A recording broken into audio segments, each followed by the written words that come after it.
This is the Sahel. Cracked, sun-bleached, the kind of ground that looks like it hasn't held water in 1,000 years. It's lying to you. Beneath this dust, locked inside the solid granite, sits some of the oldest fresh water in the continent, water that fell as rain before the pyramids existed. And right now, one landlocked nation is trying to do something almost no one has pulled off in Africa: turn that hidden water into food security without asking anyone else permission. This is the physics of the desert well, and the engineering bet Burkina Faso is making on its own survival. To understand why this story matters, you need to understand a strange fact about West African geology. Most of Burkina Faso isn't sitting on a soft, porous rock that soaks up rain like a sponge. It's sitting on something called crystalline basement rock, hard, ancient granite and gneiss, some of it over 2 billion years old. Normal aquifers work like a sponge. Basement rock doesn't behave that way at all. It's dense, non-porous, water can't just soak into it. So, for decades, hydrologists assumed the Sahel was hydrologically hostile territory, dry on top and effectively dry underneath too. But that assumption misses something. Basement rock isn't a perfect solid rock. Over millions of years, tectonic stress fractures it. Thin cracks, joints, and withered zones where the rock has broken down into a looser, saturated layer geologists call regolith or subrock. Water doesn't sit in the granite. It sits in the cracks and withered pockets of the granite. That's the lock and key idea. The rock is the lock, the fracture network, the withered zone plus the fissures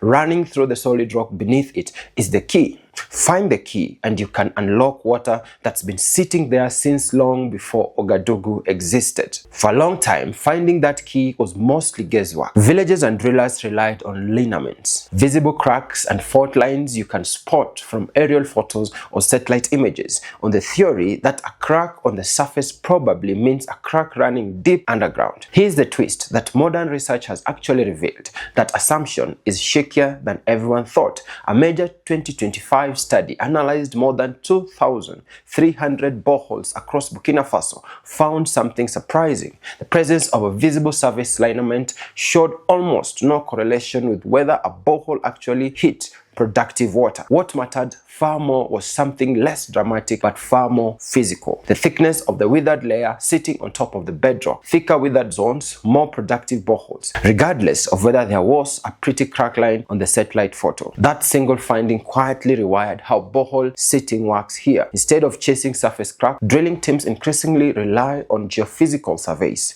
techniques like electrical resistivity, tomography, and magnetic resonance sounding, which essentially let you see the saturated rock underground the way an ultrasound sees inside the body. You're not guessing from the surface anymore. You're measuring the water directly, tens of meters down, before a single drill bit touches the ground.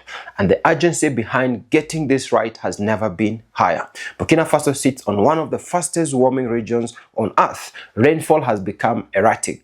Long droughts broken by violent flash floods that run off the hardened surface faster than it can be captured. Traditional shallow wells and hard-dug pits, the backbone of rural water access for generations, are drying out faster and becoming less reliable year over year. The all-surface water playbook is breaking down in real time, which is exactly why the story moves underground. For most of the 20th century, water access in rural Burkina Faso meant one of two things: a hard-dug well, maybe 10 or 15 meters deep, vulnerable to drought and contamination, or a hand-pump borehole, drilled with lighter equipment that could only reach the shallow, withered zone near the surface. The problem is that the shallow zone is exactly the part of the aquifer most exposed to evaporation, seasonal depletion, and contamination. The real prize, reliable, high-volume water, sits deeper inside the fractured bedrock itself, sometimes 60, 80, or even 100 meters down. Getting through 100 meters of granite isn't something a hard pump crew can do. It requires high-pressure pneumatic drilling rigs, machines that use compressed air to hammer through solid rock rather than simply grinding through it. Air is pumped down the drill string at high pressure, both powering the hammer bit at the bottom and blasting the crushed rock fragments back up to the surface. It's brutal, fast, and critically, it can actually punch through crystalline basement instead of stopping at the withered layer. Once you've reached water at that depth, a second physics problem shows up immediately. How do you get it back up? This is where hydraulic head comes in, a simple but crucial concept. Hydraulic head is essentially the total energy of water at a given point, driven mostly by pressure and elevation. Water under enough underground pressure will rise naturally partway of a borehole on its own, but to lift it to the rest of the way to the surface against gravity over tens of meters, you need a pump that can generate enough force to overcome the head. That's the job of a solar-powered submersible pump, a sealed, waterproofed motor and impeller assembly lowered directly into the borehole below the water table, pushing water upward through a pipe using electric power generated by panels on the surface. No diesel generator, no fuel deliveries to remote villages, no ongoing fuel cost at all, just sunlight, which in Sahel is not exactly in short supply, converted directly into lift. The advantage isn't just environmental, though the zero carbon angle matters, it's logistical. Diesel pumps require fuel supply chains that are expensive and fragile in rural, sometimes conflict-affected regions. Solar pumps, once installed, are largely self-sufficient, a genuinely appealing trait for a country trying to reduce its dependence on outside supply lines of any kind. But hardware breaking down is inevitable, and this is where the revolution part of borehole engineering gets less about physics and more about self-reliance. Historically, when a pump failed in a remote village, that village depended on a foreign trained technician, imported spare parts, and a repair contract that could take weeks or months to fulfill, an eternity when a whole community's water access hangs in the balance. The shift underway now is toward localized maintenance kits, standardized components, common tools, and trained local technicians who can service a pump on site without waiting for outside help. It's a small sounding change with an outsized effect. It turns water infrastructure from something a village depends on others for into something a village owns. None of this, the drilling, the pumps, the maintenance, means much without a plan behind it. And this is where Burkina Faso's current government, led by Captain Ibrahim Traoré, since a 2022 coup, has tacked a huge amount of its political identity on framing water as a matter of national sovereignty, not just infrastructure. The centerpiece is a project approved by the Council of Ministers that genuinely large in scale, roughly $145 million, aimed at rehabilitating 35 dams, developing 788 hectares of irrigated farmland, stocking 15 water reservoirs, building 15 fish ponds, and restoring 5,000 hectares of degraded land. A 6-year plan the government explicitly described as a path toward what it calls water sovereignty, the ability to secure the country's own water supply without depending on external funding or foreign-run systems. It's worth being clear-eyed about what sovereignty means here versus what's actually new. Burkina Faso doesn't sit on some undiscovered secret lake. The transboundary aquifer system underlying the wider Sahel, including the one running beneath Burkina Faso, were mapped through international scientific cooperation years ago, not unearthed by the current government. What is new is the political decision to prioritize domestic financing, domestic engineering capacity, and locally controlled maintenance over foreign contracts and aid dependency. A genuine break from how water infrastructure projects here have typically been run in the past. Alongside the dam and the drilling program sits a parallel effort called FASO-MEBO, a government initiative distributing machinery, vehicles, and equipment directly to rural communities, paired with training so local technicians, not imported ones, can install and maintain the systems themselves. It's the maintenance kit philosophy from part 2, scaled up to a national policy. On the data side, hydrologists working on this kind of basement rock terrain increasingly rely on geophysical monitoring and careful measurement of recharge rates to avoid a very real danger, that is, draining an aquifer faster than rainfall can refill it. Crystalline basement aquifers don't hold enormous reserves the way big sedimentary basins do. The water sits mostly on a network of cracks and a thin, withered layer, not some vast underground lake. That means a national approach genuinely has to track extraction against recharge, borehole by borehole. If it wants boreholes still producing water 20 years from now instead of drying up in 5, this is also where the economic ambition widens. Burkina Faso's government has paired the water push with a much larger $64 billion national development plan running through 2030, financed largely through domestic revenue and state-owned enterprises rather than foreign loans, with an explicit goal of manufacturing more of its own equipment, including drilling components locally instead of importing them. Whether that manufacturing ambition fully materializes at scale is still an open question. Announcements and delivered capacity are not the same thing, but the direction of travel is unmistakable.